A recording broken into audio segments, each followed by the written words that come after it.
आता आपल्या आवडत्या मालिकेचे संपूर्ण भाग मालिका प्रसारित झाल्यानंतर लगेचच पाहू शकता फक्त सन नेक्स्ट वर. भारतातील प्रेक्षकांसाठी मोफत सेवा.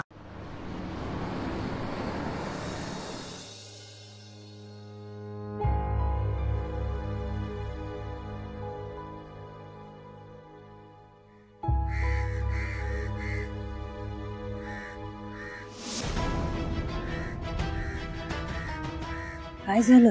मला लय भीती वाटतेय मॅडम. कशाला स्वानंदी, मी आहे तुझ्या बरोबर. चल. मॅडम, आतापर्यंत ही गोष्ट फक्त 5-6 जणांनाच माहिती होती. मी कधीच कुणाला बोलले नाही. बाळाची सेफ्टी, कुठेतरी माझी, घरच्यांची बदनामी, अशी वेगवेगळी कारणं होती त्यामागे. पण आता तर मी स्वतःहून ही गोष्ट अख्ख्या जगासमोर सांगणार आहे. काय होईल ही गोष्ट चव्हाट्यावर आल्यावर? कारण अशा गोष्टींमध्ये ना सगळ्यात आधी बाईलाच दोष दिला जातो. बाईची चूक असेल म्हणून तिला संशयाच्या कोठडीत टाकतात. गाववाल्यांनी काय केलं, माझं काही ऐकून न घेता मला धक्के मारून गावाबाहेर काढलं. आपल्या हॉस्टेलच्या मुली, त्यांचा माझ्याकडे बघण्याचा दृष्टिकोन बदलला. आणि आता तर मी स्वतःहून ही गोष्ट अख्ख्या जगासमोर सांगणार आहे. काय होईल, कसं होईल याची लय भीती वाटते मला. मला कळते स्वानंदी, भीती वाटणं साहजिकच आहे. कारण हे धाडसाचं पाऊल आहे. मला सांग, आपण पहिल्यांदा पाण्यात पडल्यावर नाकातोंडात पाणी जातं, आपण घाबरतो आणि मग थोड्या सरावाने आणखी जोरात हातपाय मारायला सुरुवात करतो आणि शेवटी पोहायला शिकतो. तुला सुद्धा हातपाय मारावे लागणार न्याय मिळवण्यासाठी. आणि न्याय मिळवायचं म्हटलं तर आरोप आले, विरोध आले, हे सगळं पचवावं लागणार स्वानंदी. तुझी न्यायाची बाजू आहे. जग काय म्हणतं सोडून दे, विसरून जा. आपला त्याच्याशी संबंध नाहीये. आम्ही सगळे तुझ्या बरोबर आहोत. तुझ्यावर लागलेलं लांछन आपल्याला दूर करायचंय. तुला कणखर बनावं लागेल. मॅडम, मी नक्की कुणाशी लढतीये हे माहित नसताना, गुन्हेगाराचा मुखवटा दूर झाला नसताना, या सगळ्याचं मला लई टेन्शन येतं. स्वानंदी, ही लढाई तू तुझ्या एकटीसाठी नाही लढत आहेस. तुझ्यासारख्या अनेक पीडित मुली आहेत. तुझ्यासारख्या, कळते तुला? त्यांच्यासाठी तुला जगासमोर यावं लागणार. आज तू हिम्मत केलीस ना तर त्यांना हिम्मत मिळेल. अशा कितीतरी धास्तावलेल्या मुली आहेत कायद्यासमोर जायची, ज्यांना हिम्मत नाहीये. न्याय मिळवायचं ज्यांना माहितीच नाहीये. त्या सगळ्या मुलींना स्वानंदीमुळे बळ मिळणार आहे.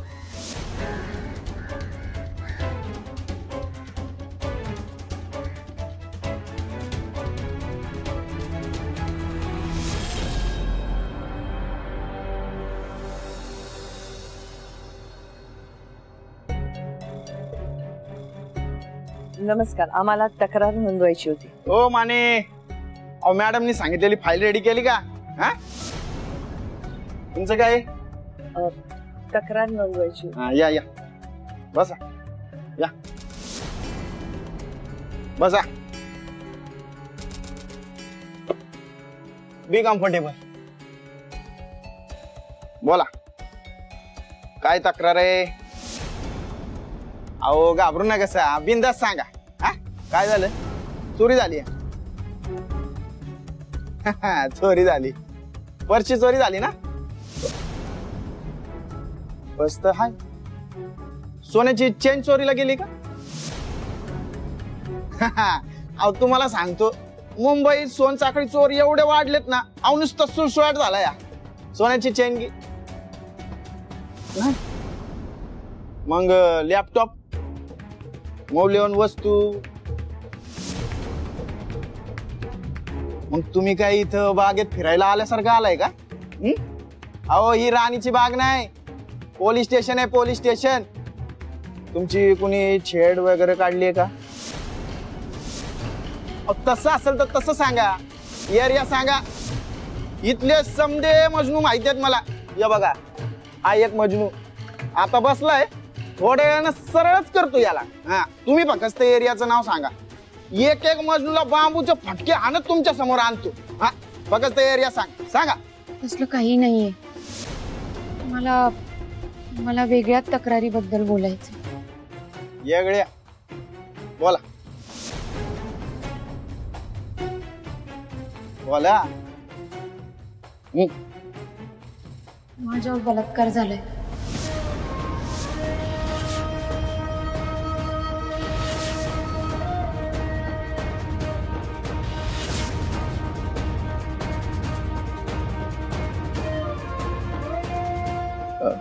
तुम्ही पाणी प्या ताई, पाणी.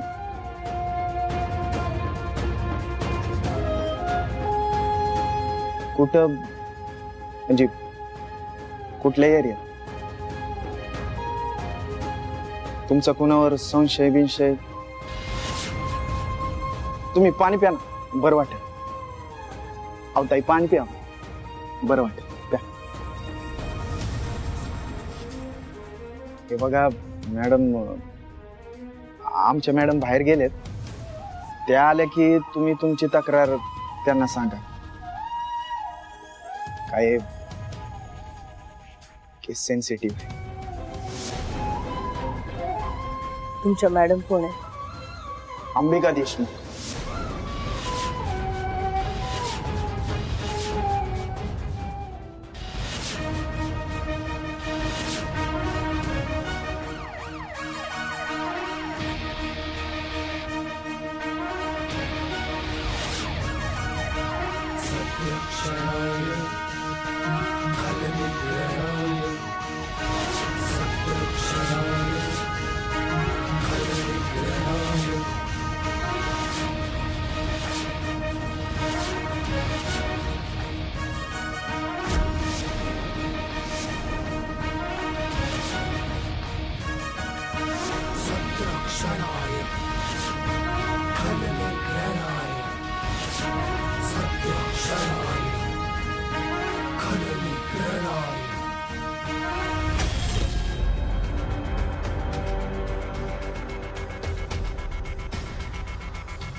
काळजी करू नकोस, मॅडम थोड्या वेळात येतील. शिंदे साहेब, शिंदे साहेब, मॅडम आयला. मॅडम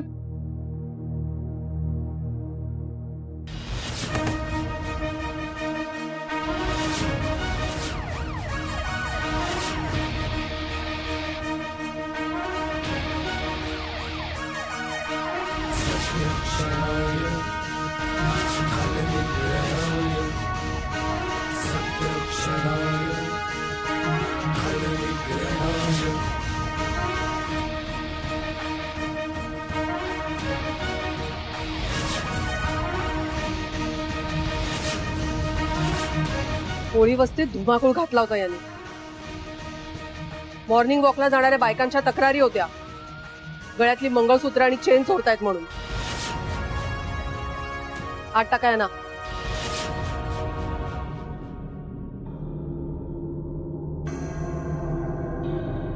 नीट चौकशी करा आणि माहिती काढा माल कुठे ठेवलाय. मॅडम, ताईंची एक केस आहे, जरा सेन्सिटिव्ह आहे, तुम्ही बघाल का?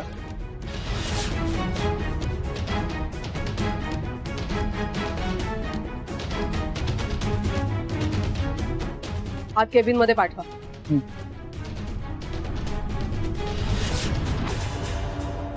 जा.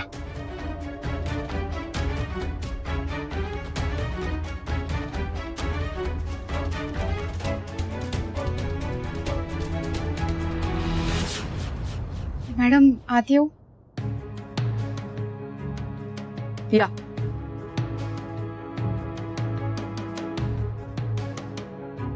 बसा प्लीज.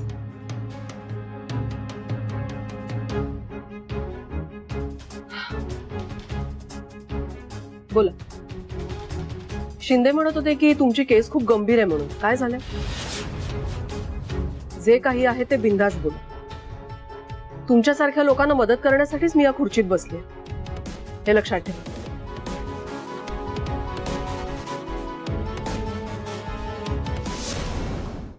मॅडम, काही महिन्यांपूर्वीच मी साखरगाव सोडून इथं मुंबईत नोकरीला आले.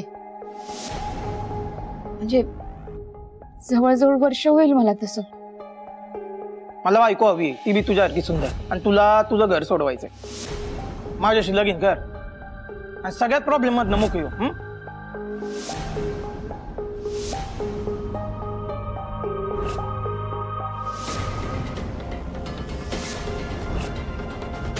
कमरविन, हा सिनियर आहे तुझा आणि याच्याच हाताखाली तुला काम करायचंय.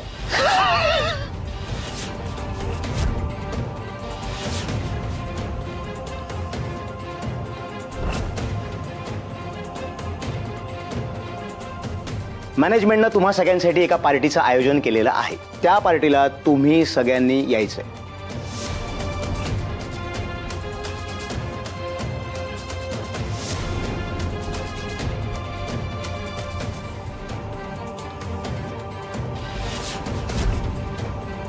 मोहीर खानदानाची वाहणारी सून तू, ही थेर खापवून नाही घेणार. मी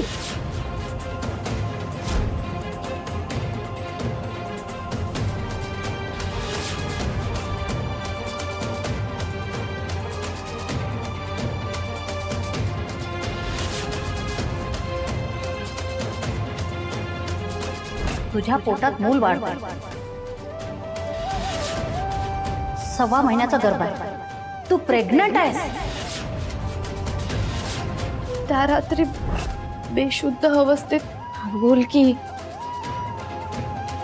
तुझ्यावर कोणीतरी रेप केला.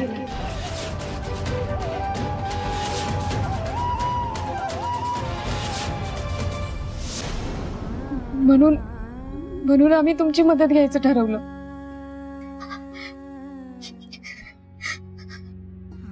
Relax relax. पाणी घे.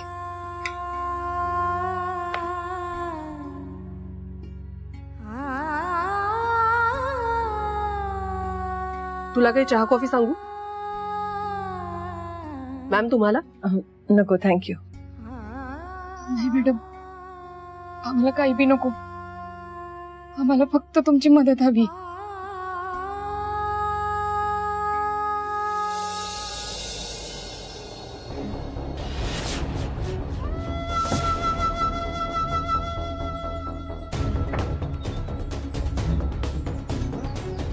हॅलो कार्तिकी, मी आली इथे. कुठे आहेस तू?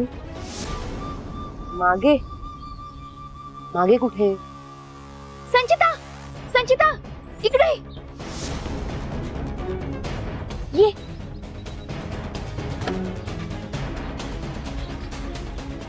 बस. कार्तिकी, ही गाडी वगैरे कुणाची आहे आणि तू इथे का बोलवलंस मला? अगं, मला तुझ्याशी काहीतरी बोलायचंय. स्वानंदी बद्दल. हे बघ, मला कसं माहिती हा विचार सोडून दे. आणि मला सांग, तुमच्या बहिणी बहिणींच्यात नक्की काय चाललंय ग? कार्तिकी, तू तर सरप्राईजच केलं सगळं आम्हाला. मला असं वाटलं होतं की तुला पश्चाताप झालाय म्हणून तू स्वानंदीकडे परत आलीये, पण तुझ्या मनात काहीतरी भलतंच शिजतंय. पश्चाताप? मला कसला पश्चाताप व्हायला पाहिजे ग? आणि पश्चातापाचा माझा काय संबंध? उलट त्या स्वानंदीनं माझ्या पायावर नाक घासून मला सॉरी म्हणलं पाहिजे. खरं आयुष्याची राख रांगोळी करून ठेवली आहे तिनं माझ्या. कार्तिकी, तुझं म्हणणं पटतंय ना. तू चुकीची नाहीच आहे सगळं. तुम्हा दोघी बहिणींमध्ये नेहमी तुला दुय्यम दर्जाचं स्थान दिलं जातं, हे कळत नाही का मला? तुझं लग्न मोडलं कुणामुळे? स्वानंदीमुळे. तुला गावाबाहेर पडावं लागलं कुणामुळे? स्वानंदीमुळे. हॉस्टेल सोडावं लागलं कुणामुळे? त्या स्वानंदीमुळेच. जिथं तिथं माझ्या मध्ये येते बया. तुला खरं सांगू का, तुला हॉस्टेलमधून काढून टाकलंय ना, हे मला अजिबात पटलेलं नाही. आणि तू बघितलंस ना, तुझ्या समोर स्पष्ट बोलले मी की हे सगळं का करताय. पण माझं कोण ऐकणार ग? स्वानंदी काय ती सगळ्यांची फेवरेट. त्या कंपूचा हम करे सो कायदा. आमच्या मताला काही किंमत आहे का? अजिबात नाही. आजही वेळ पडली तरी मी तुझीच बाजू घेणार. जगासाठी असशील ग तू वाईट, पण मला माहितीये ना तू किती सच्च्या मनाची असते. तू खरी आहेस. आणि स्वानंदी काय, ती अश्रू गाळातच असते. तिला सिंपती मिळवायचीच असते. ते सगळं मला माहिती आहे संचिता, पण आज ना मी तुला एका दुसऱ्या कामासाठी बोलवले. मला तुझी मदत हवी आहे. करशील मला मदत? कसली मदत?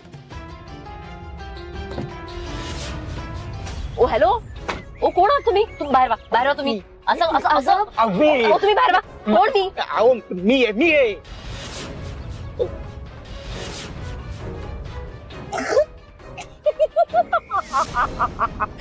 Sorry sorry. उगा हसू नका बरं, आणि बोंबा बोंब तर करूच नका. नाही तर इतके दिवस तोंड लपवून फिरतोय ना, त्याचा काय फायदा नाही व्हायचा. काय हो मॅडम, माझ्याच गाडीतून मला बाहेर काढाल वय? तिला मीच सांगितलंय तुम्हाला इथं बोलवायला. सरपंच हा काय अवतार आहे? आणि होतात कुठे तुम्ही? कुठे होतो हिला विचारा, कुठे होतो ते. संचिता, हे सगळं पण त्या स्वानंदीमुळंच. ती दळभद्री तिच्या पोटातलं मूल यांचं आहे असं सिद्ध करू पाहते. त्यामुळे यांना असं लपून छपून सोंग घेऊन आणि ते काय म्हणतात ते मेक ओव्हर करून फिरावं लागते. अरे या कहाण्या सांगण्यापेक्षा जे काम दिलंय ते कर ना, कर ना आम्हाला सगळ्यांना मोकळं. वय वय. मॅडम चुकीचं बोलतोय का मी? संचिता, म्हणजे हे बघ, आता आपल्या तिघांच्या पण प्रॉब्लेमच्या मुळाशी कोण आहे? तर ती स्वानंदी आणि तिचं मूल. म्हणून जर आपण तिचं मूलच संपवलं तर मुद्दाच नाही ना. हा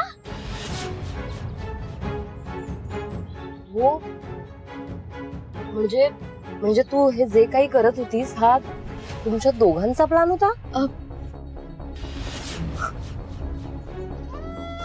अरे मग मला सांगायचं ना, मी तुम्हाला मदतच केली असती. ओ, म्हणजे या सगळ्याच्या मागे या दोन मंडल डोक्यांचं प्लॅनिंग आहे. मूर्ख कुठले, हे कामही धड करता आलं नाही. पण ठीक आहे, किमान आता याचा संशय माझ्यावर तरी येणार नाही. मी तरी यात कुठे अडकणार नाही. हा प्लॅन फसला आमचा, पण अजूनही वेळ गेलेली नाही. अजूनही आपल्या हातात गोष्टी आहेत. अच्छा, म्हणजे तुमच्या डोक्यात आणखी एक काही प्लॅन आहे का? होय, यात आम्हाला तुझी साथ लागणार आहे. देशील आमची साथ?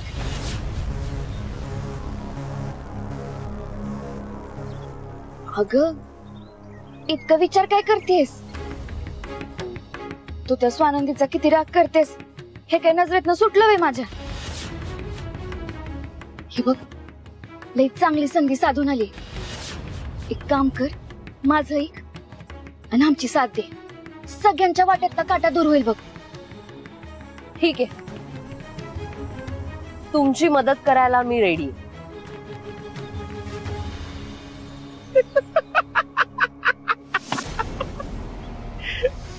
आता त्या स्वानंदीच्या बाळाला कुणी बी वाचू शकत नाही.